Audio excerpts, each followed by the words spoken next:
자, 오늘 요한복음 많이 건너뛰었죠.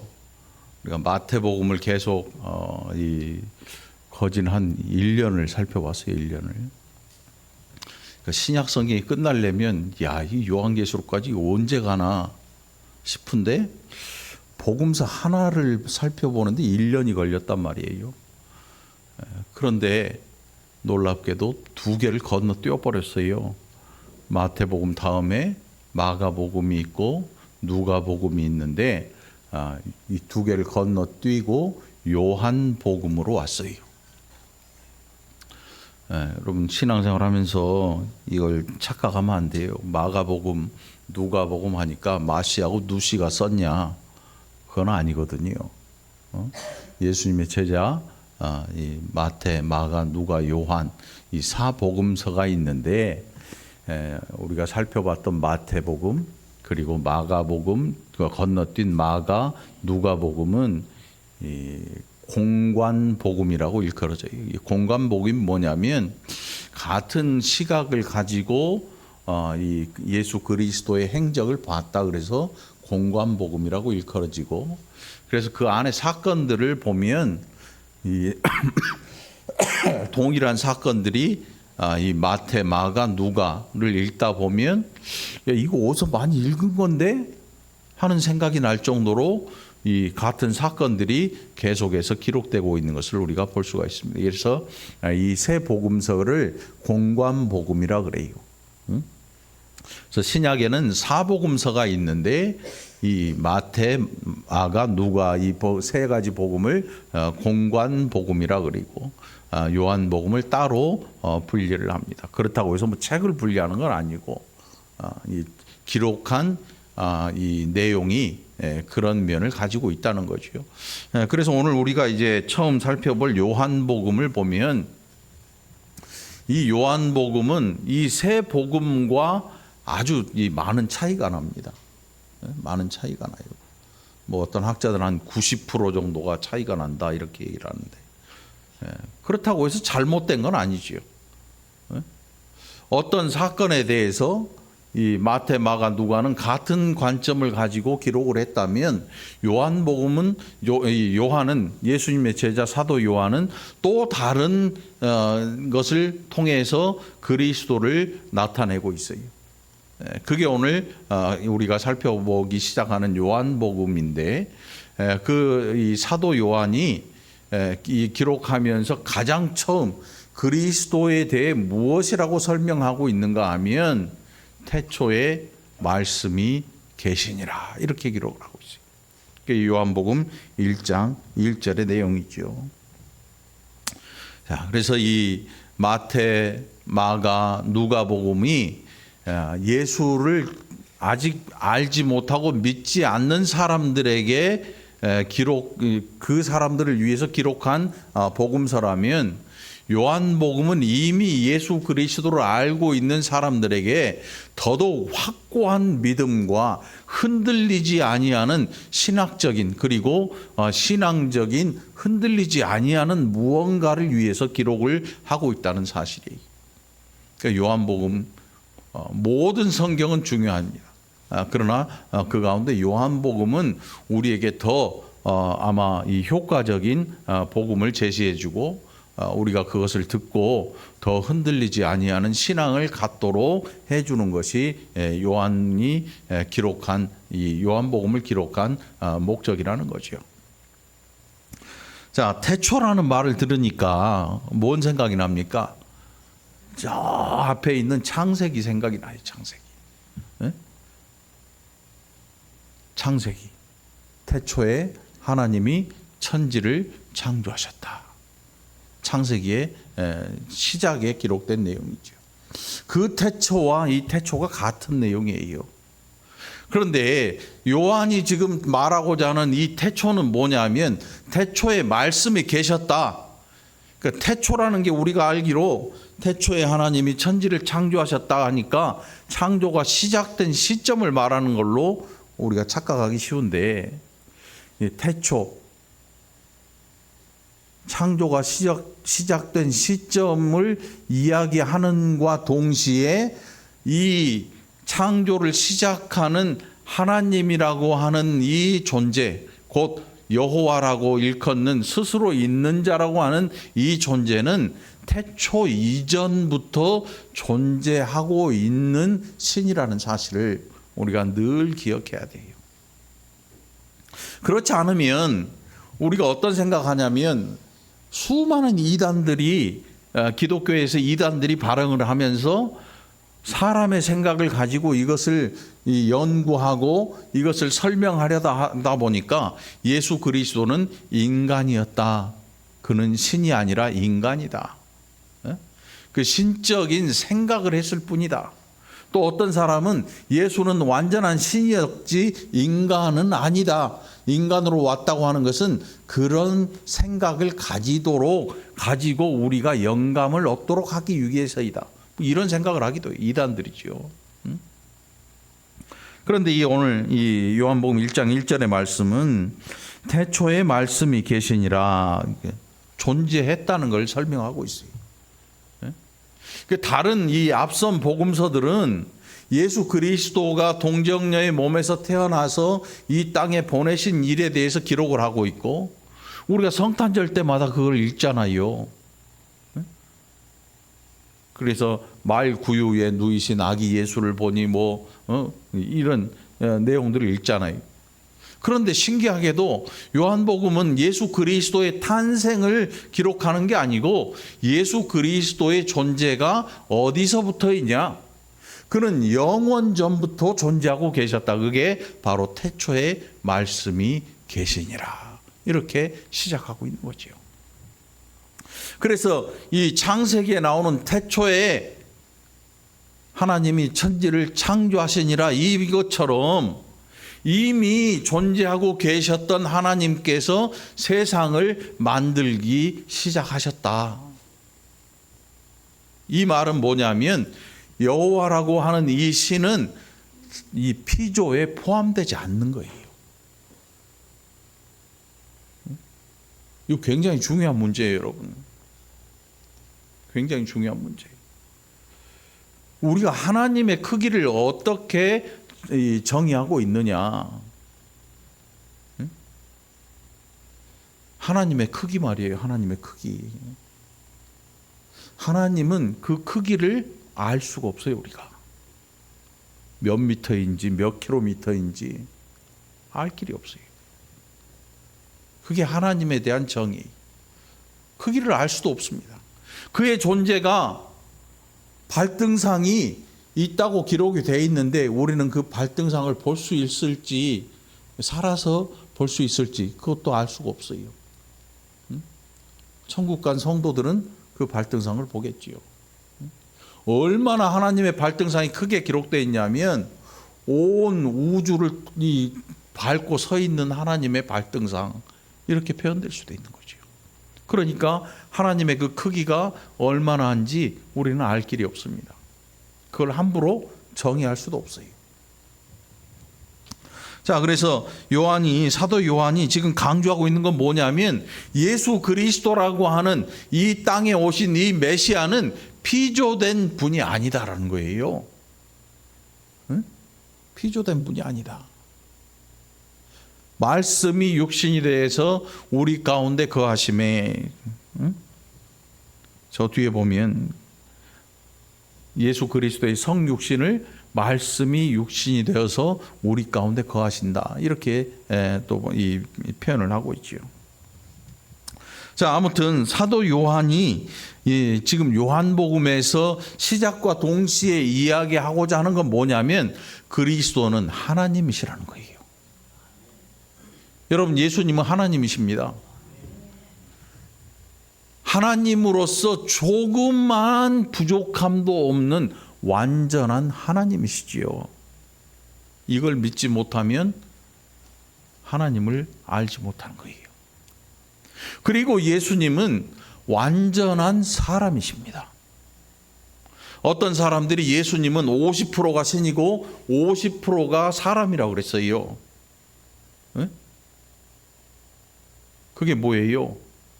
반인 반신.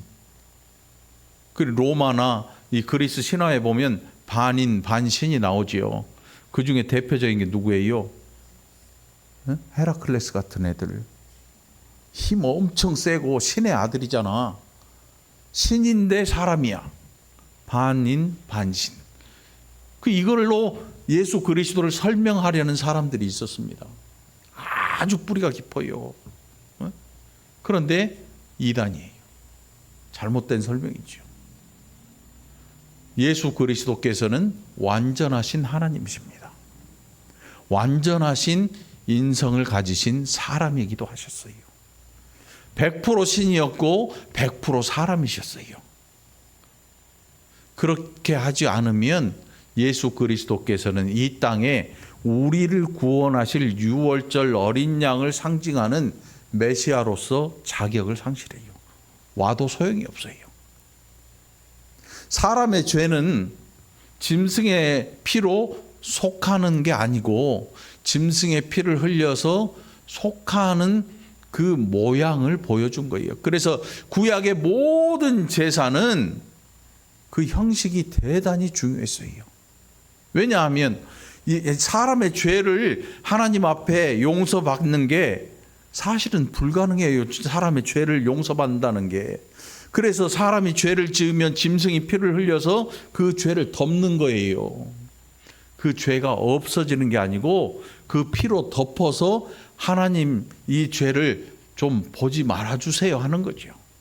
죄가 없어지는 게 아니에요. 하나님이 안 보시는 거지요. 유월절 어린 양으로 예표되는 예수 그리스도의 보혈이 우리의 죄를 덮었어요. 그러니까 구약의 제사는 그림자예요.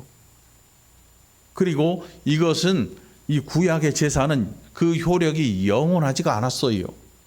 그런데 예수 그리스도의 십자가의 희생 제사는 그 효력이 영원합니다. 영원해요. 오늘 성전에 죄 때문에 갔다면 내려오다 죄를 지으면 다시 올라가야 돼요. 그러니까 양이나 소를 잡아 죽여도 한 사람 때문에 지구상에 있는 모든 짐승이 다 죽어도 그 죄를 해결할 길이 없어요. 왜냐하면 그 효력이 영원한 게 아니기 때문에. 그런데 예수 그리스도의 십자가의 보혈은 그 효력이 영원성을 갖습니다. 한번 우리가 그리스도를 믿고 구원받으면 이 구원이 취소되질 않아요. 응? 왜 저를 뚫어지게 쳐다보십니까? 맞다는 거예요? 틀리다는 거예요? 응? 맞는 얘기예요. 혹시 오늘까지 모르셨다면 알게 된 걸 다행으로 여기시기 바라요.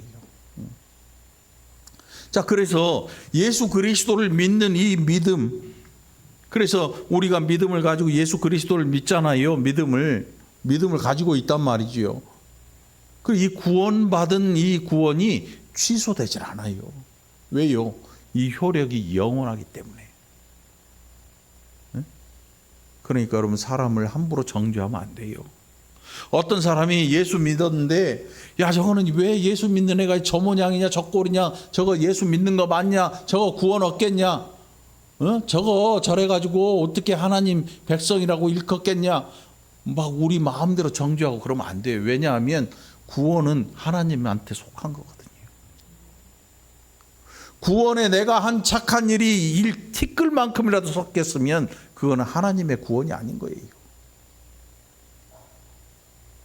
여러분, 착한 일 많이 하십니까? 대답도 못하네. 대답을 안 한 거겠지, 많은데. 착한 일에서 착한 일에서 천국 가는 거 아니에요. 예수 믿고 착한 일 했다고 천국 가는 게 아니고 예수 믿고 천국 가는 거예요. 이게 중요해요, 여러분. 그러니까 사람을 함부로 정죄하지 마시기 바랍니다. 예수 믿어도요, 개떡같이 사는 사람 있어요. 응? 예수 믿고도 입에서 욕이 드글드글 튀어나온 사람 있고요. 응?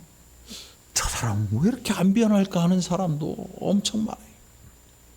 그런데 그것은 우리의 걱정이 아니라 하나님이 구원하실 백성, 하나님이 알아서 하셔요. 그러니 염려하지 마세요. 그러나 만일 그 당사자라면 자기 자신이 변화를 위해서 힘써야 될 줄 믿습니다. 자, 태초에 말씀이 계시니라. 이 말씀이 하나님과 함께 계셨으니 이 말씀은 곧 하나님이시니라. 막 구구절절 막 설명하려고 해요.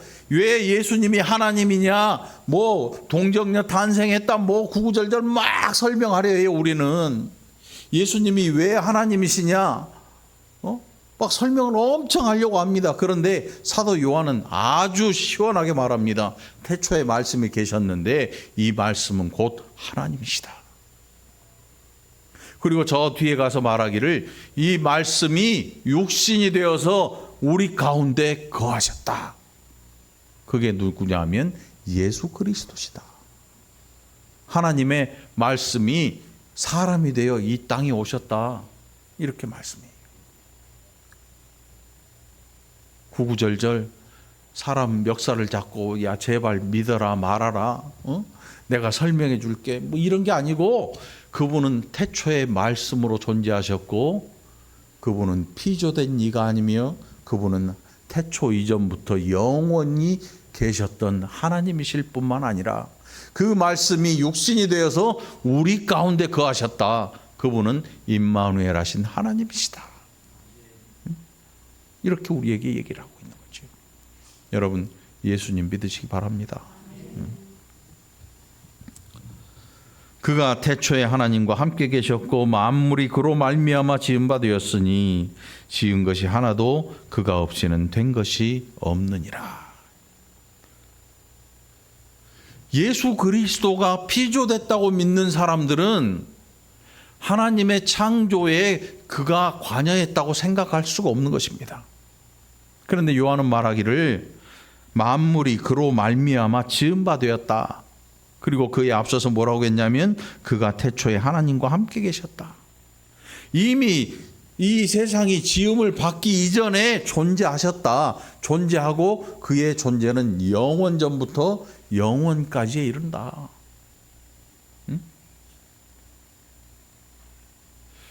박 장로님 몇 년 몇 월생이시? 4월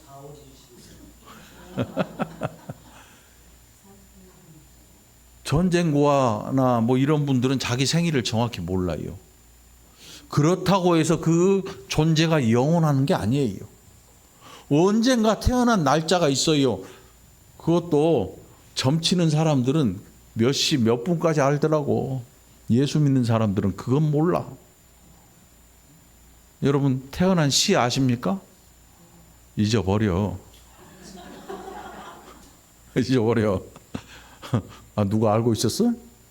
그러니까 알아도 소용없어. 그거 알고 가면 안 돼. 뭐 혹시 궁금하면 나한테 와. 내가 얘기해 줄게. 나한테 와. 시원하게 얘기해 줄 수 있어. 시원하게. 복채 없어. 무료. 막 자기 태어난 시까지 외우고 막 그걸 맞추려고 애 못 나오게 막는 사람도 있어. 진짜로 그걸 맞추려고 수술하는 사람도 있어요. 근데 그거 다 소용없어. 다 소용없고 오늘 예수 믿는 게 복이야. 자, 태초에 하나님과 함께 계셨고 그분의 존재, 예수 그리스도의 존재는 영원 전입니다. 우리가 알 길이 없어요. 언제부터 존재하셨냐? 영원 전부터 존재하신 거예요. 영원 전이라고 하는 거는 그 시간이 없어요. 여러분 시간도 피조된 거죠. 시간도 피조됐어요. 우리가 시간을 벗어나지 못하는 이유가 뭐냐면 우리가 피조물이기 때문에 그래요. 그래서 태어난 날이 저는 63년 5월 15일이 되는 거야. 응? 나오고 싶어 나온 날이 아니고 이 땅에 그 날 보내심을 받은 거지요. 그런데 예수 그리스도의 보내심과는 달라요. 완전히 다르지요. 응? 여기서 또 나이 물어보기 참 그러네. 응? 여자분들한테 나이 물어볼 수도 없고. 응? 아무튼 예수 그리스도의 존재에 대해서 사도 요한은 말하기를 그가 태초에 하나님과 함께 계셨고 그리고 만물이 그로 말미암아 지은 바 되었다. 이게 무슨 뜻이냐면 그리스도께서 말씀으로, 하나님이 말씀으로 세상을 창조하실 때에 그 말씀이 곧 그리스도라는 거예요. 메시아 예수 그리스도께서 그 말씀이셨고 그 말씀이 세상을 지으셨다. 그러니까 창조라고 하는 이 행위는 성부와 성자와 성령 곧 성삼위 하나님의 일이었고 그 성삼위 하나님이 이 온 우주 만물을 지으셨다라고 우리에게 이야기를 하고 있는 것입니다. 하나님이 세 분이 아니에요. 그렇다고 해서 하나님은 한 분이시지요. 그 한 분 가운데 세 위격이 들어 있습니다. 위격. 그래서 그를 이 성부와 성자와 성령이라고 우리가 일컬어요. 세 분이지만 한 분이시죠. 이게 삼위일체의 신비함인데 이거를 우리 머릿속으로 생각하고 표현하려고 그러면 까딱 잘못하면 엉뚱한 길로 가버려요. 그래서 우리는 하나님은 삼위를 가지신 하나님이시구나. 여기까지 이해하고 멈춰야 돼요. 이거를 사람의 생각을 가지고 풀어내면 하나님을 세 개로 쪼개 나누는 사람도 있어요. 별 사람이 다 있어. 여기 있는 저를 여러분 나눈다면 몇 개로 나눌 수 있을까요? 네? 저를 나눠보세요. 몇 개로. 뭐 뱃살, 등살, 허리살 뭐 이런 생각하면 안 돼. 네? 이런 생각하면 저는 소가 아니잖아요. 저는 금수가 아니잖아요. 사람에게는 영혼이 있습니다. 그리고 육신이 있어요. 네? 어떤 사람은 저를 영혼과 육신을 분리해서 너는 두 개다 이렇게 얘기하는 사람이 있어요. 그런데 이걸 떼어놓으면 어떤 사건이 일어날까요? 죽어요. 우리가 알고 있는 죽음의 정의가 뭐냐면 영혼과 육체가 분리되면 죽는 거예요. 그래서 두 개가 아닌 거예요. 하나님의 위격을 자꾸 우리 생각으로 설명하려고 하면 하나님을 결국 세 개로 쪼개고 말아. 이단이 되는 거예요. 그러니까 우리는 그게 이해가 안 가면 하나님은 세 위격을 가지신 하나님이시구나. 거기서 멈춰야 돼. 여기서 멈춰. 더 가면 절벽이야. 네? 모를 때는 멈추는 게 해답인 거지요. 자, 만물이 그로 말미암아 지은 바 되었으니 지은 것이 하나도 그가 없이는 된 것이 없다. 예수 그리스도께서 하나님의 창조에 함께 하셨다. 새 위격으로서. 자, 예수 그리스도 안에 생명이 있었습니다. 그 말씀 안에 생명이 있었다는 얘기예요. 그리고 이제 이 세상에 이 빛이 오셨어요. 이 생명이 왔는데 이 생명이 사람들의 빛이라 그래요. 여러분, 우리가 어둠 속에 있다고 하는 것은 안 보이는 거예요. 못 보고 있는 거예요. 지금 우리가 이 불 끈다 그래서 안 보이는 거 아니잖아요. 밖에 뭐가 있어요? 태양빛이 있잖아요. 밤이 돼서 별빛도 달빛도 없는 무월광일 때 아무것도 안 보여요. 진짜로. 저 강원도 산에 가면요, 이게 이렇게 있는데 코앞에 사람이 있어도 몰라요. 진짜로 몰라. 얼마나 칠흑 같은 어둠인지 이렇게 있는데도 서로 몰라. 만져봐야 알아.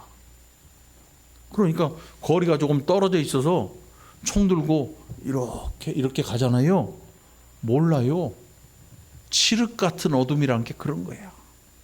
그 칠흑 같은 어둠 속에 이 생명이 오셨는데 이 생명이 사람들의 빛이라 그래요. 이렇게 켜지는 빛이 아니고 진리로 사람들을 인도하는 빛이죠. 진리로 사람들을 이끄시는데 내가 길이요 진리요 생명이라고 말씀하시잖아요. 그 진리의 빛이 사람들에게 비추는데 사람들이 이 빛을 알지 못했다. 그래서 어떤 일을 했냐면 예수 그리스도께서 생명의 빛으로 이 땅에 오셨는데 사람들이 잡아 죽여버려요. 십자가에 못 박아 죽여버려요. 왜요? 내 마음에 안 들었거든. 로마 사람들은 보기에 이게 무지랭이 같거든. 능력은 있는데 별 볼 일 없어. 힘이 없어. 넘겨줘 버려요. 유대 제사장들은, 이 기득권자들은 예수가 메시아인 것 같기는 한데 자기들과 안 어울려. 출신이나 이런 걸 볼 때 전혀 어울리지 않아. 그래서 십자가에 죽이기로 작정하고 사람들한테 물어봐요. 어떻게 할까?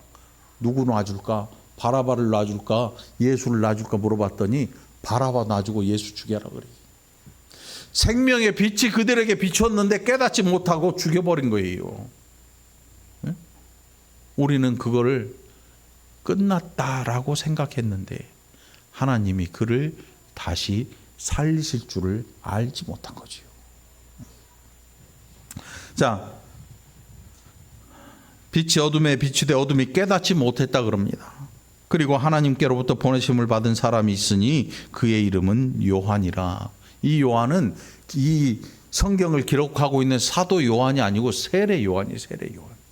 예수님보다 먼저 와서 세상에서 예수 그리스도의 오실 길을 예비하던 사람, 그 세례 요한. 그가 증언하러 왔으니 곧 빛에 대하여 증언하고 모든 사람이 자기로 말미암아 믿게 하려 함이라. 그는 이 빛이 아니요 이 빛에 대하여 증언하러 온 자라. 그래서 여러분, 사람은 하나님이 될 수 없고 사람이 하나님처럼 높아지는 그 일은 있어서도 안 되는 일이에요. 그래서 목사를 하나님처럼 여기는 그런 생각을 가지면 안 돼요. 그런 교회들도 있습니다. 목사를 마치 하나님처럼 여겨요.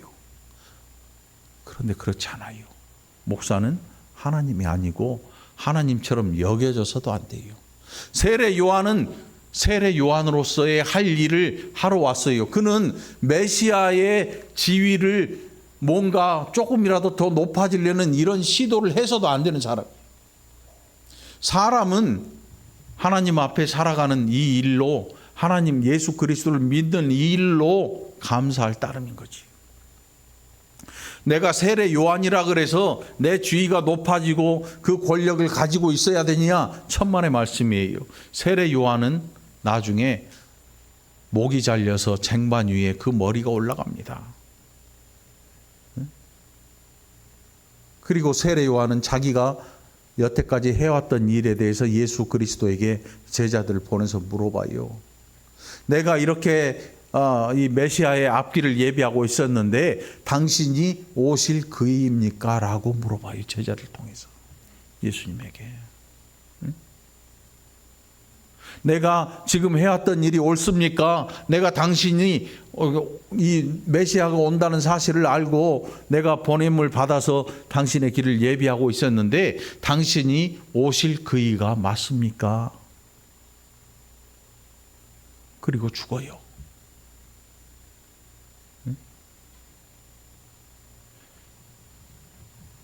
우리는 메시아가 아니에요. 어떤 훌륭한 일을 해도 하나님이 될 수 없어요. 그래서 사람을 하나님처럼 여기는 것은 죄예요, 죄.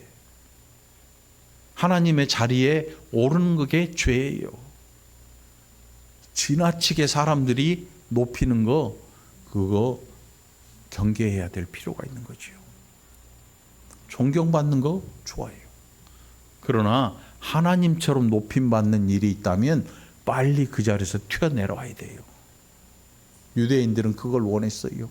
종교적인 높은 위치에 올라가서 모든 백성들이 그들을 추앙하고 그들이 하는 일을 본받기를 원하고, 그런데 예수님이 그거를 인정을 안 하셨어요. 회칠한 무덤들, 독사의 자식들, 평토장한 무덤들, 이렇게 말씀하셨거든요. 그래서 죽여버린 거예요.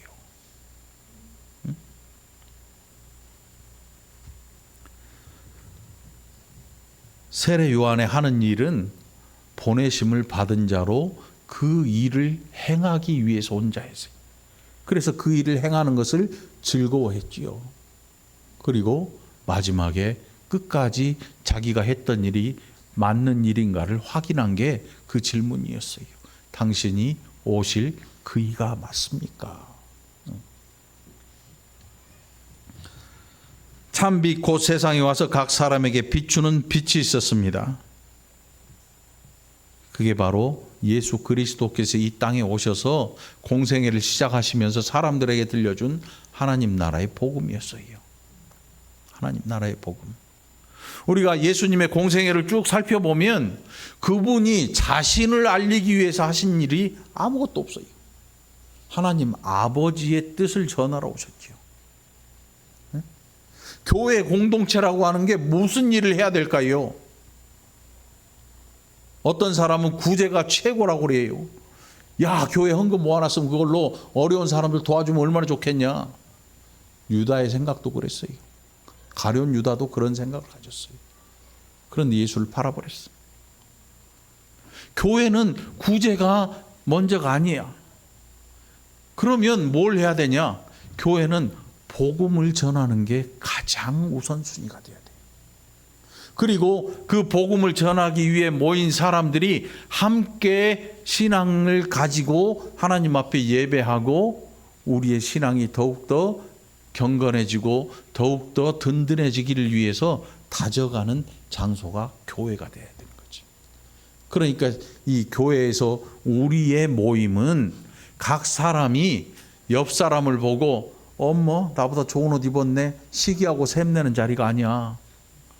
어머 눈깔 깠네 나도 까야지. 이런 자리가 아니라니까. 응? 이런 자리가 아니야. 좋은 옷 입고 나와서 자랑하려고 하는 자리가 아니고 뭔가 좋은 것을 치장해서 사람들에게 보이고자 하는 자리가 아니야. 좋은 믿음 가지고 나온 사람들을 믿음 없는 자가 보고 그 믿음을 보고 배우는 거야.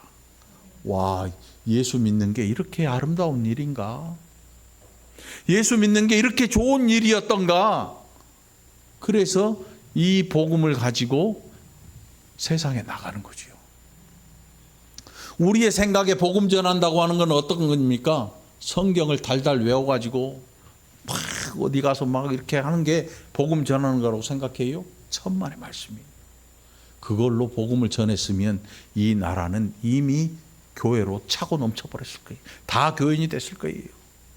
1000만, 1200만이었던 성도들이 다 어디로 가버리고 없어요. 어디로 갔어요? 다 어디 갔어? 저절로 가요. 저절로. 저절로 가는 게 어디야? 절로 갔다니까 진짜. 로마 교회로 가버리고 저절로 가버렸어요. 왜 갔을까요? 기대할 게 없어. 기대할 게 없는 거지. 왜 기대할 게 없을까요? 하늘을 봐야 되는 교회가 계속 땅을 쳐다보는 거지. 땅을 쳐다보고 점점 땅을 사들여. 이 땅 사고 저 땅 사고 블럭채로 사고 점점 지붕은 커지고 많은 사람이 모여드는데 그게 은혜가 아니야. 사람이 많다 그래서 은혜가 있는 게 아니야. 오히려 예수 그리스도께서 2000년 전에 이 땅에 오실 때 마국간에 은혜가 가득했어요. 말 밥통에 말 구유에 오히려 은혜가 가득하고 그것을 보고 경배하던 자들이 있었잖아요. 응?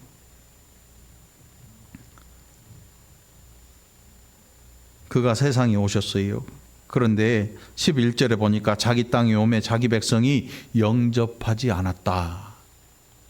예, 영접이라고 하는 거 아무 때나 쓰는 단어가 아니에요, 여러분. 예? 영접이라는 건 말이에요. 귀빈이 올 때 예? 왕의 대사로 옛날 저 인천에 가면 무슨 지하차도 앞에 무슨 옛날 사신들 맞이하던 데가 있던데 그 이름이 뭐죠? 네? 도부청사에? 문학경기장이 있는데 거기 있더라고. 네? 거기가 뭐냐면 청나라 황제가 사신을 보내면 그 사신을 맞이하던 자리가 거기에요. 그리고 사신이 오면 왕 대신에 높은 사람이 달려나가가지고 어서 오세요 해가지고 영접하는 게 그거예요. 그러면 이 도부 청사에 그 청나라 사신들 들여 보내놓고 뭐해? 똥따당 똥땅 하는 거지. 기생들 불러서 막 어마어마한 잔치를 벌이는 거. 왜요? 이 사람은 황제가 아니지만 황제의 권위를 가지고 온 거예요. 그래서 영접이라는 단어를 썼어요. 이게 11절에 자기 땅에 오매 그랬어요. 자기 땅에. 남의 집에 온 게 아니고 자기 땅에 왔다. 누가? 예수 그리스도께서 자기 땅에 왔는데 자기 백성이 알지 못하고 영접하지 않았다. 영접하지 않았다는 건 뭐냐면 귀히 여기지 않았다는 거죠.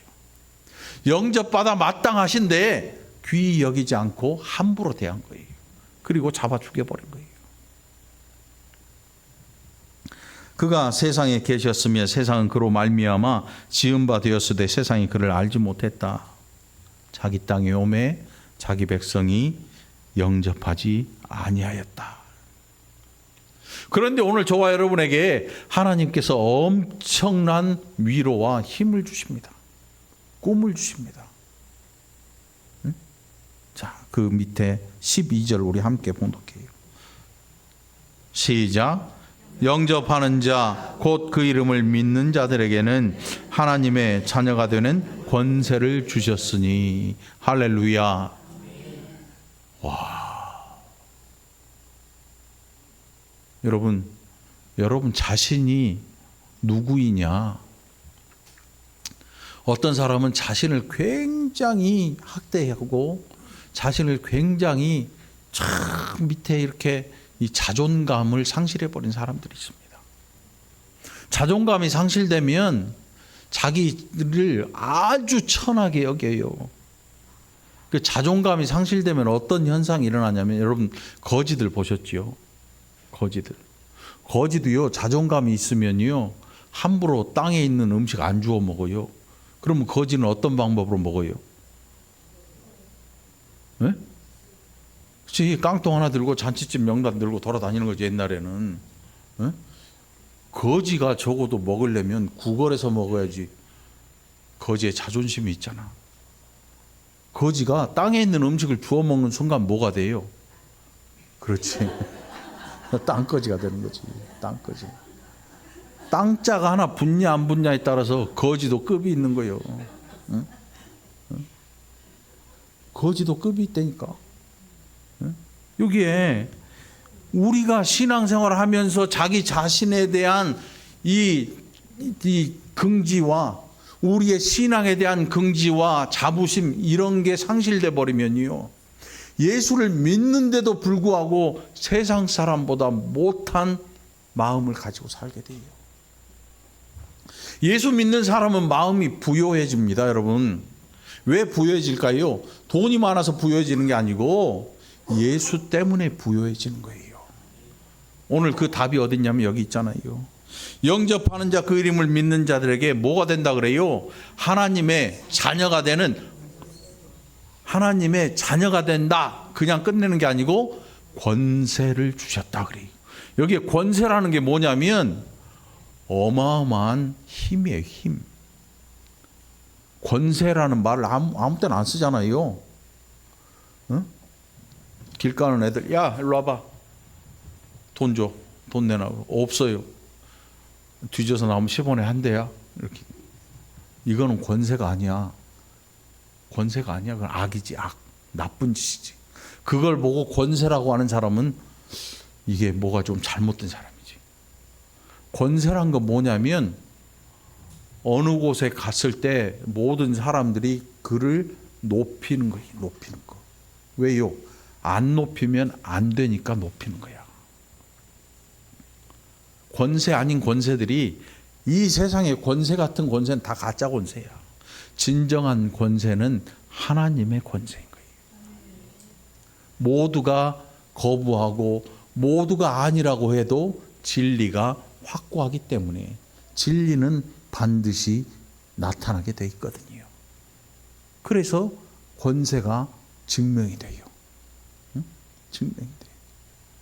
어떤 사람은 자기 권세를 사람들에게 막 어필하려고 해요. 그 권세도 아니지. 그러니까 권세라고 하는 거는 짧은 기간 동안 생기는 게 아니고 영원한 거예요.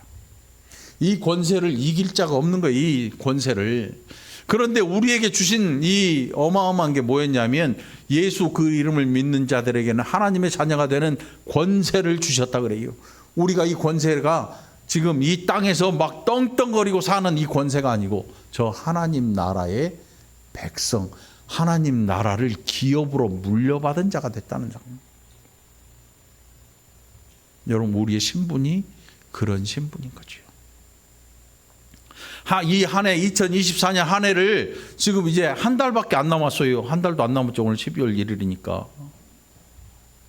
한 해 동안 어떻게 살았나 돌아봤더니 아픈 것이 태반이었고 눈물을 흘린 게 태반이었고 서운한 게 태반이었고 억울한 게 태반이고 기도할 것 죽어라고 했는데 응답 안 된 게 100%고 응답된 거 하나도 없어 보이고 사람 관계는 다 어긋나고 망가지고 물질은 없어지고 죽어라고 벌어도 적자가 나는 이런 1년을 지내왔다면 그 사람은 마음 상태가 어떨까요? 아마 저 바닥에 가 있을 거예요.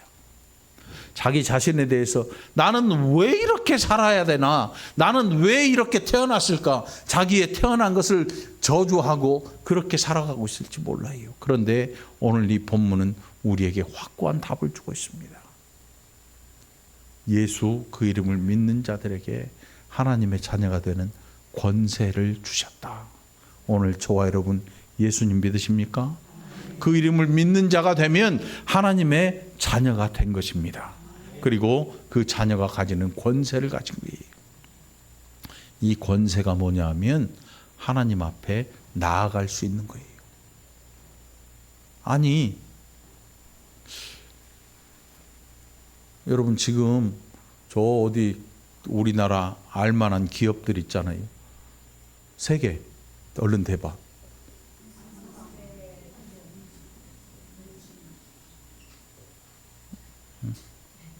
네? 그 사람들 회장 여러분 지금 가면 만날 수 있을 것 같아요? 네? 박명수 집사님 웃기죠? 그 사람들 나 만나겠다고 가서 나 저 회장 만나러 왔어 그러면 경비 아저씨가 뭐라 그럴까요? 안 좋은 소리 나오지. 별 미친놈 다 보겠네. 빨리 가. 약속하셨나요? 안 했어요. 적어도 한 달 전, 두 달 전에 예약 잡아야 돼요. 그 사람들 만나려면. 그리고 정당한 이유 없으면 만나주지도 않아. 응? 권금 전사님 한번 만나보실래요? 안 만나줘. 어? 뭐 서류 이만큼 들고 내가 개발한 뭔가인데 그럼 일단 저 밑에 누구 과장 보낼 테니까 한번 만나보세요. 이렇게 가지. 우리는 하나님의 자녀가 되는 권세를 가졌다는 건 뭐냐면 힘들고 어려울 때 누구한테 하소연해요? 하나님 아버지. 하나님을 아버지라고 부르잖아요. 여러분 하나님 아버지 한번 해보세요. 여러분의 아버지, 나의 아버지, 하나님 아버지, 우리의 아버지. 기도할 때 부르잖아요. 하나님 아버지. 이게 권세를 가진 자들의 모습이야.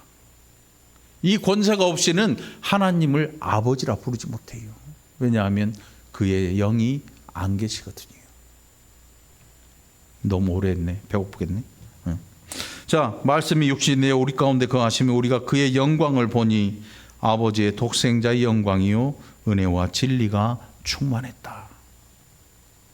오늘 우리는 이걸 누리고 살아가는 사람들이에요. 그러니 신앙생활하면서 푸념하지 말고 체념하지 말고 낙심하지 마세요. 오늘 하나님의 자녀의 권세를 우리에게 주셨으니까 그 권세를 가지고 세상을 호령하며 사는 게 아니에요. 이 사람 저 사람 막 내 마음대로 한다 그래서 그게 권세 가진 게 아니에요. 권세를 가진 자는 하나님을 아버지로 어느 때라도 불러요. 힘들고 어려울 때 하나님 아버지 저를 아시잖아요. 제가 힘들고 어려운 거 하나님 아시지요. 혼자 버려두지 아니하심도 나 알고 있습니다. 하나님 이거 잘 견디게 해주시고 이 고난을 통해서 오히려 정금 같은 밝은 정말 보석보다 귀한 금보다 귀한 믿음이 내 안에 있게 하옵소서. 기대하게 되기를 기도하게 되기를 간절히 축원합니다. 기도합시다. 하나님 감사합니다. 우리가 얼마나 우리 자신을 함부로 여겼던지 이제 예수님 이름 믿는 자 그에게 하나님의 자녀들은 권세를 주셨는데 우리가 이 사실을 알고 이것을 가지고 행하는 자들이 되게 해 주옵소서. 낙심치 않고 멸망당하지 않는다는 사실 하나님 우리를 늘 지켜보고 계심을 알게 하시고 어려움 중에도 이겨내게 하시고 어둠의 터널 속에 있는 자 그 끝에 있는 빛을 만나게 하여 주옵소서. 병든 자 치료하시고 이 병을 통하여서도 하나님 앞에 감사할 줄 아는 복된 백성들 되게 해 주옵소서. 감사드리옵고 예수님 이름으로 축복하며 기도합니다. 아멘.